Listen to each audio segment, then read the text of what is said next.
For this segment, we're going to build on a few concepts we had discussed before and tie them together. We will bring back concepts of normal distributions, mean, standard deviation, and probability, and observe how they relate. Let's first recall what a normal curve is. A normal curve is a theoretical curve noted for its symmetrical bell-shaped form, as pictured below.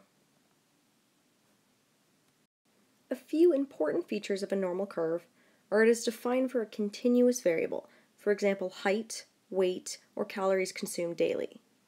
It represents this continuous spectrum of possible values in each place along the curve. The normal curve is symmetrical in that its lower half is a mirror of its upper half.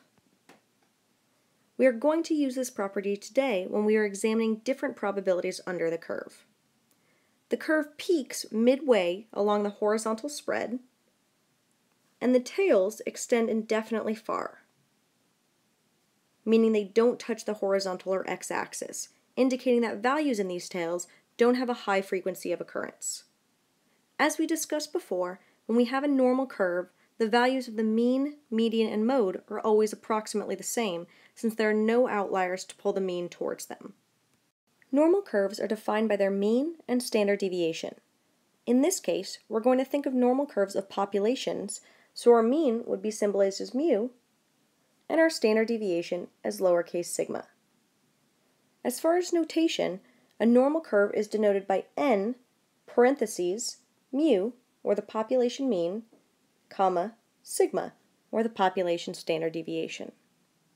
So now let's examine what would happen if we changed each of these values of the normal curve. If we were to change just the mean of the normal curve, we would not change the shape of the curve at all, since the mean does not affect the shape directly. We would instead shift the curve along the horizontal, or x-axis, so the peak is in a new location of our new mean. In the example below, my original normal curve has a mean of 4 and a standard deviation of 1.5. If I were to change just the mean of the curve to 9, keeping the standard deviation the same, my curve would just shift, so the peak of the curve was now at 9, remembering that the peak is where the mean is in a normal curve. If instead only my standard deviation were to change, then my curve would stay in the same location, but the curve would change shape. It would still be a normal curve with all the properties we just discussed, but would either get narrower or wider. Remember that standard deviation is a measure of variability, or a kind of spread of the data.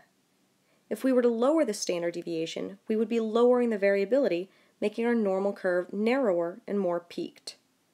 For example, if my normal curve had a mean of 7 and a standard deviation of 1, decreasing the standard deviation to 0.5 while keeping the mean the same would give me a narrower and taller curve where data is more tightly clustered together. If we were to increase the standard deviation, on the other hand, keeping the mean the same, I would change the shape of the curve to be wider and flatter, since I am increasing the variability of the data and it is more spread out or less tightly clustered together.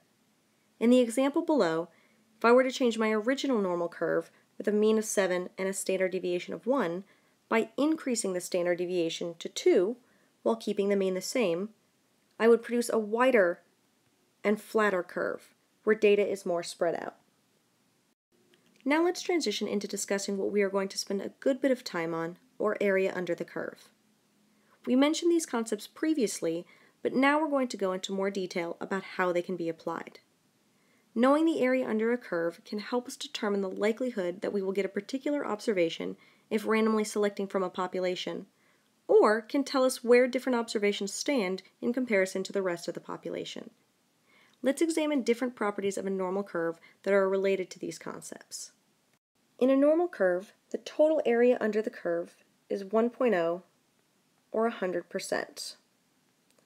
Approximately 68% of the total area under the curve falls within one standard deviation of the mean, meaning one standard deviation on either side of the mean combined. Approximately 95% of the area under the curve falls within 2 standard deviations of the mean, and approximately 99.7% falls within 3 standard deviations of the mean.